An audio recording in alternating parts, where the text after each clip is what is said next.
Bonjour à tous et bienvenue dans ce nouveau format de vidéo que nous avons décidé de lancer sur cette chaîne. On va pouvoir discuter dans ce format ici de quelques questions et moi je vais vous partager mon avis, mon expérience, mes connaissances sur ça. Et on va toujours débattre sur une seule thématique et sur les 10 questions, j'aurai juste 1 minute au maximum pour y répondre. Ça sera un format très très léger qu'on va faire à chaque fois. On suppose, on espère en tout cas en faire une vidéo de ce type chaque semaine et on pourra débattre sur ces 10 questions sur une seule thématique. Aujourd'hui, on a une thématique très très importante qu'on faisait sur la chaîne depuis plusieurs années. On va pouvoir parler de la programmation comme d'habitude, comme on faisait depuis plusieurs années. Donc, la première question va s'intituler comment? C'est quoi concrètement la programmation de la manière la plus simple et la plus vulgaire que possible? Déjà, pour ceux qui ne le savent pas, la programmation, c'est presque la même chose que celui qui fait du codage et celui qui fait du développement. Des fois, on confond les trois termes, mais ça veut dire en général la même chose. Seulement, il y a quelques nuances et quelques différences près sur ces trois mots. Celui qui fait du codage, on va parler de l'action là d'écrire du code, de faire de la programmation, on va dire. Celui qui fait du développement, c'est plus dans la globalité. Il va être la personne qui va construire tous les systèmes autour. Et donc, la programmation va venir englober tout ça. Et la programmation, ça veut dire en gros quoi maintenant? La programmation elle-même, c'est juste l'effet là de donner des instructions à l'ordinateur. Pour les personnes qui ne s'y connaissent pas trop, c'est juste l'effet de créer des applications, créer des logiciels, créer des sites internet, ainsi de suite. Donc, la personne qui fait de la programmation, c'est juste cette personne-là qui va venir créer des applications, des sites internet, des logiciels. Il va rassembler toutes ces personnes-là. Seulement, il est aussi subdivisé en plusieurs sous-domaines. Il va y avoir ceux qui vont préférer faire le développement des applications web, les sites internet. Il y a ceux qui vont préférer faire le développement des applications Android ou iOS ou pour des iPhones, ou ceux qui vont préférer faire le développement des logiciels. Seulement, aujourd'hui, il n'est plus trop demandé les logiciels. Donc, on va plus trouver beaucoup de personnes qui vont faire du développement des applications mobiles et du développement des applications web. Alors, pour ceux qui vont faire le développement, peu importe le style que vous allez faire, vous allez utiliser ce qu'on appelle le langage de programmation. Ça sera là une sorte d'instruction, un outil qui va permettre à donner des instructions à l'ordinateur. Peu importe le domaine dans lequel vous allez faire. D'ailleurs, même ceux qui vont faire du développement web, ils vont encore être subdivisés en deux. Ils vont avoir ceux qui vont faire de l'interface, développement front-end, comme ça on l'appelle, et ceux qui vont faire le développement back-end, qu'on va appeler aussi la logique de l'application. Et donc, la programmation va juste venir englober toutes ces personnes-là qui vont faire ces métiers-là, qui consistent à donner à l'ordinateur des instructions pour créer des applications, des logiciels, des sites internet, etc. Est-ce que créer des applications est rentable? Alors oui, c'est totalement rentable, seulement ça dépend encore une fois de ce que vous allez faire. Pour ceux qui vont développer directement une application, ils vont pouvoir le mettre sur le marché. Il faudra juste avoir une bonne idée, une niche et répondre à un besoin qui existe et facilement faire de la marketing autour de ça et vous pouvez générer des intérêts. Du moment que l'application que vous avez développée, que ce soit un site internet ou une application Android, répond à un besoin, les gens vont pouvoir l'utiliser. Et grâce soit aux publicités, grâce au paiement dans l'application même, ou grâce aux abonnements, vous allez vous allez générer des revenus sur cette application. Seulement, il y a ceux qui ne vont pas directement créer des applications, ils vont soit travailler pour les autres en freelance, ils vont recevoir des clients qui vont leur payer sur ce travail-là. Encore une fois, c'est un travail qui paye. Et même, il y a ceux qui vont travailler dans l'entreprise. Dans tous ces secteurs-là, peu importe là que vous allez travailler, que vous créez une application pour vous-même ou que vous travaillez pour des clients ou dans une entreprise, la programmation jusqu'à aujourd'hui, elle continue à payer le mieux. La troisième question est il comme ça. Est-ce que ça vaut encore le coup d'apprendre la programmation aujourd'hui? Alors, il y a eu récemment l'avènement des intelligences artificielles et du no-code qui est de plus en plus répandu. Beaucoup de personnes prétendent que la programmation n'est plus utile. Apprendre à coder par soi-même n'est plus trop utile. Seulement, comme les calculateurs, il y a plusieurs années qui sont venues, ça n'a pas empêché que certaines personnes puissent toujours, d'ailleurs tout le monde jusqu'à aujourd'hui, puisse apprendre les mathématiques.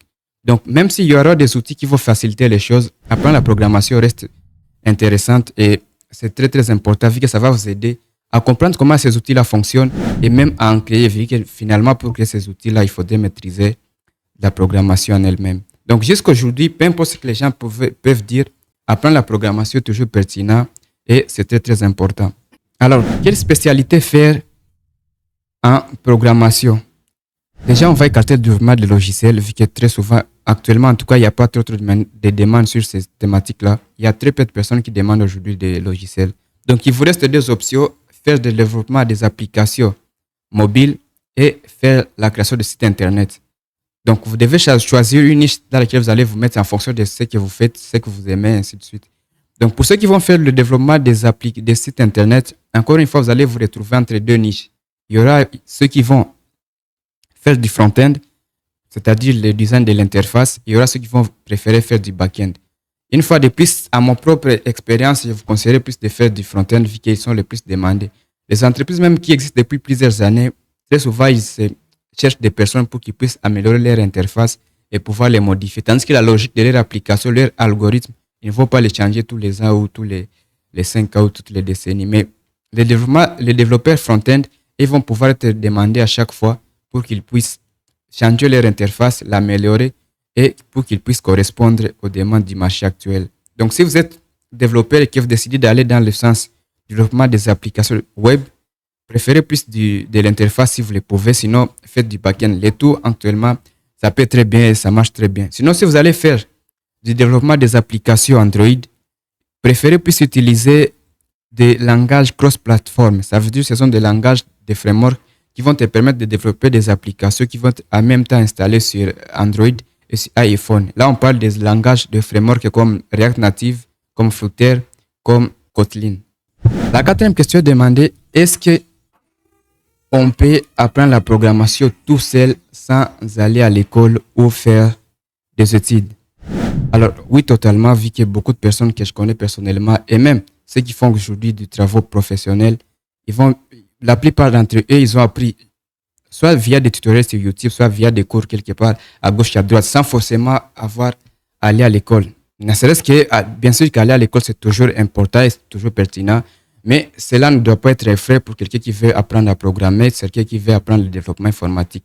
Même sans cela, généralement dans des offres, généralement dans des missions freelance, on ne va même pas demander cela. Ce qui sera important, c'est juste votre portfolio, tout ce que vous avez déjà réussi à faire par avant, et c'est ce qui va attirer les personnes qui cherchent des personnes pour qu'ils puissent travailler sur leur projet et vont pouvoir vous engager sur base de cela.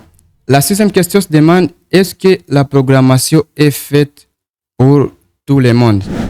Alors oui, tout le monde peut apprendre à programmer du moment qu'il le veut, du moment qu'il a le courage et le temps pour le faire, tout le monde peut apprendre. Seulement, ce n'est pas aussi fait pour tout le monde qui n'est pas assez déterminé à vouloir apprendre. Et ça demande un peu de rigueur, un peu de logique et un peu de concentration. C'est comme apprendre toute langue, même le langage qu'on utilise, les humains. Pour apprendre, des fois, c'est difficile. Très souvent, maîtriser les mots, c'est très compliqué. Mais si seulement vous êtes déterminé, vous faites beaucoup de pratiques, beaucoup d'exercices, vous finissez par maîtriser tout ça. Donc, peu importe ce qui vous êtes, si vous voulez juste apprendre à programmer, à développer, ça va être difficile au début comme dans tout l'apprentissage. Mais avec le temps, avec des efforts que vous allez faire, vous finirez par maîtriser ces domaines ici. Alors, certains me demandent, et c'est là la septième question même, pourquoi je ne développe plus des applications pour des clients depuis maintenant un certain temps et on est en train de finir avec les formations en programmation. Déjà, ce n'est pas parce que ça ne marche pas. On a vu maintenant depuis plusieurs mois ou plusieurs années même. Seulement, on s'est décidé de se concentrer ailleurs sur un autre projet qu'on a lancé depuis plusieurs années maintenant, Crowdev Money, que certains connaissent, qui est encore un système qui permet à tout le monde d'épargner son argent, de pouvoir l'investir et gagner jusqu'à 5% d'intérêt chaque mois, chaque semaine plutôt, ce qui fait 20% d'intérêt le mois. Donc, si ça vous intéresse, d'ailleurs, je mettrai les liens en description ou les numéros là, vous nous contactez, on vous aidera à créer votre compte et mettre de l'argent dedans pour pouvoir l'investir, ainsi de suite. Donc, on s'est décidé de se concentrer sur ces projets-là. C'est pourquoi on a arrêté un peu avec les formations, vu que ça nous prenait beaucoup de temps. Et même de travailler pour des personnes qui, même aussi, nous prenaient aussi beaucoup de temps, beaucoup d'énergie. Donc, on a essayé d'arrêter par là. Mais ça n'empêche que ça nous a aidé à vivre depuis plusieurs années. Donc, si vous aussi, vous voulez vous lancer dans ça, n'hésitez pas à apprendre et créer des trucs à gauche et à droite.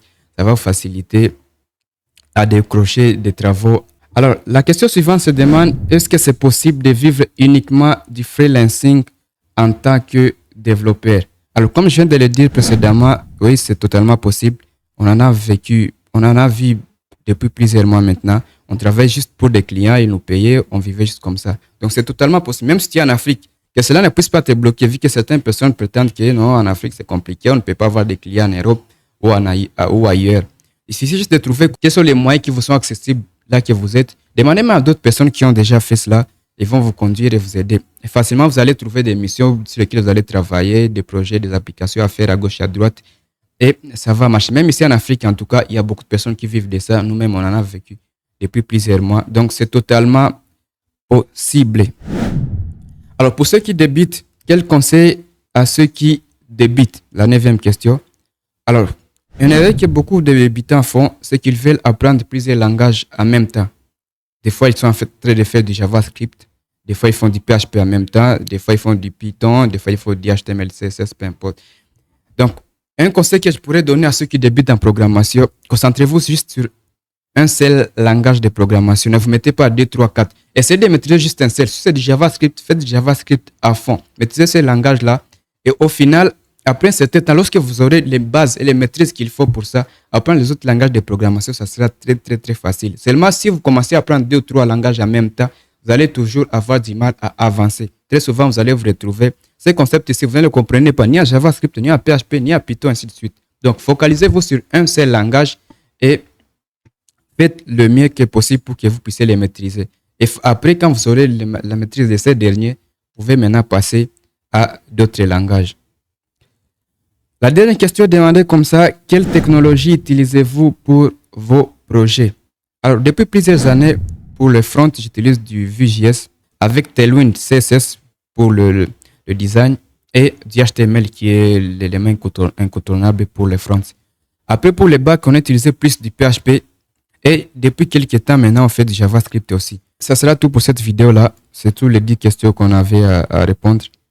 J'espère que ça vous a plu, que ça vous a appris quelque chose. Si c'est le cas, n'hésitez pas à vous abonner, à suivre le reste de nos vidéos. C'est ça, on se dit ciao et à la prochaine.